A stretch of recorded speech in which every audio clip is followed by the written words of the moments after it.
Okay mga boss, welcome dito sa ating actual na talaga on how to create a Shopify website. Ito na yung application talaga natin.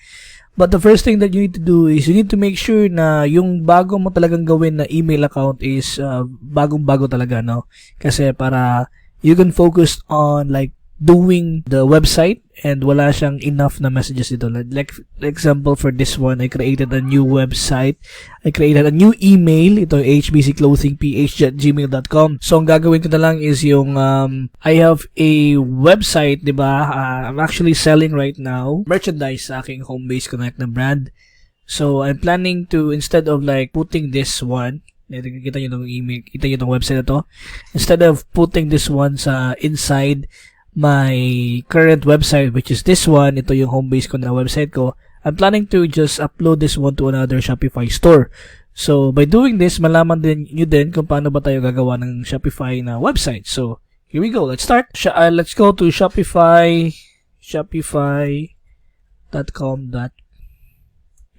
So this is the Shopify website, guys. It's very basic, no? Unlike sa WordPress na sobrang complicated on how you're going to make a website, but this one is really easy since napakadali lang po siyang i-navigate. Of course, may free trial tayo within the span of 14 days. So what we're going to do right now is just we're going to copy this, itong email natin, baka makalimutan ko.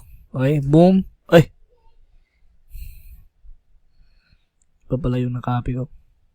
Yan, copy natin yan, copy, and then let's paste it here.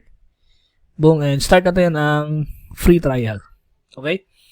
What it will do is it will ask for your password. So I have a password. Alam ko yung password ko. Yung store name natin, lagyan ko lang dito HBC Clothing. No? Oy. Okay, so HBC Clothing PH, I think available to. So I'm just gonna create a store with this. Then HBC Clothing PH, then create a store. Then ito, mag-load yan siya. So just wait for it to load. There you have it, guys. So tell us a little something about yourself. Of course, I'm just playing around. Pwede yung ano bang gusto nyo gawin dito, guys. Pero I'm selling, no? Selling si Facebook and Instagram. And what is your current revenue? Lagyan din dyan kasi wala pa tayong income. You don't have to be really specific to this, guys, kasi you can still skip this one if you want.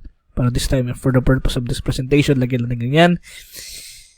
Of course, lagay ko yung details ko dito, guys. Lagay ko ito, HBC Clothing.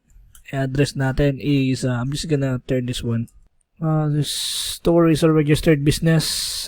Pwede nyo i-check, pwede rin hindi. Okay?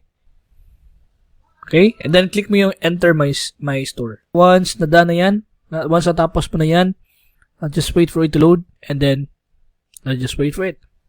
Alright, guys, so nandito tayo ngayon, and yeah, this is the Shopify dashboard. It's really basic, and the good thing about this is hindi siya as complicated dun sa WordPress. Alright, guys, sa next video natin, I'm just gonna explain yung mga tabs dito and whatever. Okay? See you guys in the next video.